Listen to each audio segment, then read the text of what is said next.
সব জল্পনা কল্পনার অবসান ঘটিয়ে পুরো বাংলাদেশে তরুণ প্রজন্মের মধ্যে, তরুণ তরুণীদের মধ্যে নতুনভাবে আলোড়ন সৃষ্টি করছে বাংলাদেশ ইসলামী ছাত্র শিবির এবং সবাইকে তাক লাগিয়ে দিচ্ছে। দর্শক, এখানে জল্পনা কল্পনার কথা কেন বলছি?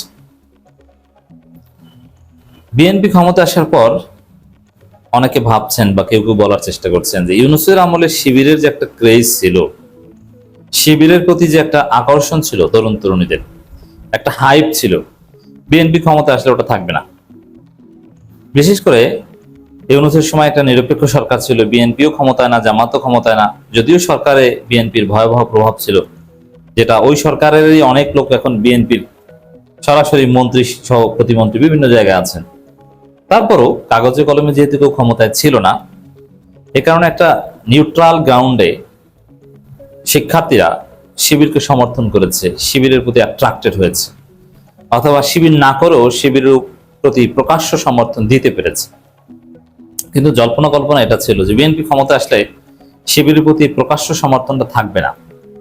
যারা নন শিবির তারা প্রকাশ্যে শিবিরের ভালো কাজের অ্যাপ্রিসিয়েশন করবে, এই বিষয়টা অনেকেই হয়তো নিজেদেরকে হাইড করবে। অনেক কারণ আছে, কারণ অতীতে এই প্রজন্ম দেখেছে শিবির মানে হত্যাযোগ্য, শিবির প্রমাণিত হলে তাকে চাকরি দেওয়া যাবে না, সে ডিপার্টমেন্ট ফার্স্ট হলেও তাকে বিশ্ববিদ্যালয়ে শিক্ষক বানানো যাবে না। তো শিবিরকে এইভাবে নির্যাতন করা হয়েছে, এটা সবাই দেখেছে। সেখানে শিবিরের সাথে অ্যাটাচমেন্ট প্রকাশ্যে প্রমাণ করা, এটাকে তরুণ প্রজন্ম থ্রেট মনে করতে পারে। ইউনূসের আমলে থ্রেট মনে করেনি, কারণ তখন কোনো সরকার ছিল না। কিন্তু পরবর্তীতে যেহেতু বিএনপি সরকার এসেছে, শিবির বিরোধী দলে আছে, এতে প্রকাশ্যে শিবিরের প্রতি সমর্থন সাধারণ শিক্ষার্থীদের এটা কমে যেতে পারে, অথবা এটা একদম উধাও হয়ে যেতে পারে। জাস্ট যারা শিবির, বরং কোনো কোনো ব্যাখ্যাকার কথা বলছেন যে যারা শিবির তাদেরই একটা অংশ গুপ্ত হয়ে যাবে, আর একটা অংশ, ছোট একটা অংশ ওপেন থাকবে। কারণ শিবির পরিচয় জানলে, শিবিরের প্রতি সিম্প্যাথি সমর্থন জানলে সমস্যা আছে। এ কারণে শিবির নিজেরাই নিজেদের আইডেন্টিটি লুকাবে, আর সাধারণ শিক্ষার্থীরা তো প্রকাশ্য সমর্থন করবেই না। সর্বোচ্চ কোথাও যদি ভোট টোট হয়, গোপনে একটা ভোট দিয়ে আসতে পারে, কিন্তু না আমি শিবিরকে ভোট দিব না, শিবির ভালো, আমি শিবির করি না, কোনোদিন করবো না, কিন্তু শিবিরই ভালো, শিবিরের ভাইয়ারা সবচাইতে ভালো, এই কথা কেউ প্রকাশ্যে বলবে না। এরকম একটা জল্পনা ছিল। কিন্তু আমরা দেখতে পাচ্ছি না, এই প্রজন্ম এক অন্য প্রজন্ম। এই প্রজন্ম হাসিনাকে ধাওয়া করে বাংলাদেশ থেকে তাড়িয়ে দেওয়ার পর এই প্রজন্ম সরকারকে ভয় পায় না, সরকারকে গুনে না, সরকার নির্যাতনে তারা পরোয়া করে না। যে শিবিরকে আবার ডিহিউম্যানাইজ করা হবে, শিবিরকে আবার হত্যাযোগ্য করা হবে, চাকরিতে অযোগ্য করা হবে, শিবিরের সাথে সম্পর্ক থাকলে আমি নিজেও বিপদে পড়বো, যেটা হয়েছে হাসিনার আমলে। কারো আত্মীয় স্বজনের মধ্যেও যদি একটা ছেলে শিবির করতো, পুরো আত্মীয় স্বজন বেকায়দায় পড়তে পারত। আবার দেখা যায় কোনো একটা ছেলে, আমি এরকম অনেককে চিনি, মাদ্রাসায় পড়েছে, জাস্ট কোনো দিন শিবির করেনি, ওই ছেলেটা একদম পিওর নন পলিটিক্যাল, মাদ্রাসা থেকে দাখিল আলিম পাশ করেছে, পরে ঢাকা বিশ্ববিদ্যালয় থেকে পড়াশোনা করে বিসিএস ক্যাডার হয়েছে বা বিজেএস হয়েছে। এখন ওই ছেলের এক খালু জামাত করে, যার ফলে তার ভেরিফিকেশনে তাকে আটকে দিয়েছে। যদিও আমি এরকম অনেক কেস দেখেছি, দিন শেষে তারা জয়েন করেছে, দেরিতে হলো, অনেকে ইউনূসের আমলে জয়েন করেছে। খালু, মামা, এরকম দূর সম্পর্কের বা অনেক দূরের আত্মীয় যদি কেউ জামাত হতো, ভেরিফিকেশন আটকে দিত। মানে আত্মীয় স্বজন শিবির হলো যেখানে সমস্যা ছিল, এখানে শিবিরের প্রতি প্রকাশ্যে সমর্থন দেয়াটা, এটা ডেফিনেটলি ভয় পাওয়ার কথা। কিন্তু না, আমাদের এই প্রজন্মকে আমরা দেখছি যে তাদের মধ্যে কোনো ভয় ডর নেই। শিবিরের ভালো কাজ বিএনপির আমলেও বহাল আছে, প্রকাশ্যে শিবির সাধারণ শিক্ষার্থীদের আকর্ষণ করে যাচ্ছে, তাদের জন্য নানান আয়োজন করে যাচ্ছে, এবং তারা স্বতঃস্ফূর্তভাবে শিবিরের কাছে আসছে, শিবিরের প্রশংসা করছে, শিবিরের সার্ভিস নিচ্ছে, এবং বিএনপির বাধা ভয় এগুলো উপেক্ষা করি। এর মানে সরকার বিএনপি, ক্ষমতায় বিএনপি, কি না কি হয় শিবিরের কাছে গেলে, শিবিরের প্রোগ্রামে গেলে, না, এরকম কোনো ভয় নেই। আমরা দেখতে পাচ্ছি বিএনপি ক্ষমতা আসার পরও বাংলাদেশের অনেকগুলো বিশ্ববিদ্যালয়ে শিবির নবীনবরণ আয়োজন করেছে। বিএনপি ক্ষমতা আসার পর, ইউনূসের আমলে হলে ভিন্ন কথা ছিল, কিন্তু ছাত্রদল নবীনবরণ আয়োজন করলে তাতে কেউ সাড়া দেয় না।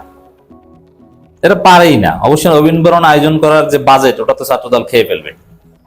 কিন্তু শিবির জগন্নাথ বিশ্ববিদ্যালয়, জাহাঙ্গীরনগর বিশ্ববিদ্যালয় থেকে শুরু করে, বিশেষ করে আমি আলোচনাটা করছি সর্বশেষ জাহাঙ্গীরনগর বিশ্ববিদ্যালয়ে শিবির নবীনবরণের আয়োজন করেছে। তো সেখানে জাহাঙ্গীরনগর বিশ্ববিদ্যালয়ের শিক্ষার্থীদের যে সারা, যে অংশগ্রহণ, এটা সত্যিকার অর্থে ইমপ্রেসিভ। যে বিএনপি ক্ষমতায় অথচ আমাদের তরুণ তরুণীরা শিবিরের প্রতি এতটা ইমপ্রেসড, শিবিরের দাওয়াতে আসতে উদ্গ্রীব হয়ে আছে, আসছে, ওপেনে বলছে, ছবি তুলছে। যারা আসছে, বিশেষ করে জাহাঙ্গীরনগর বিশ্ববিদ্যালয় জানেন যে 1:1, যতজন নারী শিক্ষার্থী ততজন পুরুষ শিক্ষার্থী। এখানে জাহাঙ্গীরনগর বিশ্ববিদ্যালয়কে বাংলাদেশের সবচেয়ে মুক্ত, ওপেন এবং ফ্রিডম আছে এমন ক্যাম্পাস বলা হয়। এখানে আপনি চাইলে যা ইচ্ছে তা করতে পারবেন, কেউ ঠেকাবে না। প্রেম প্রীতি থেকে শুরু করে নেশা করার যে অবাধ স্বাধীনতা।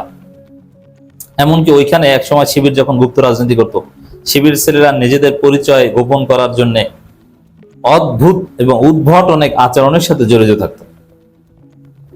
সেই বিশ্ববিদ্যালয় যেখানে শিবির মানে, দেখেন এই যে আমি এখানে জল্পনা কল্পনা আরো কেন বলছি, যে শিবির মানে নারী বিরোধী।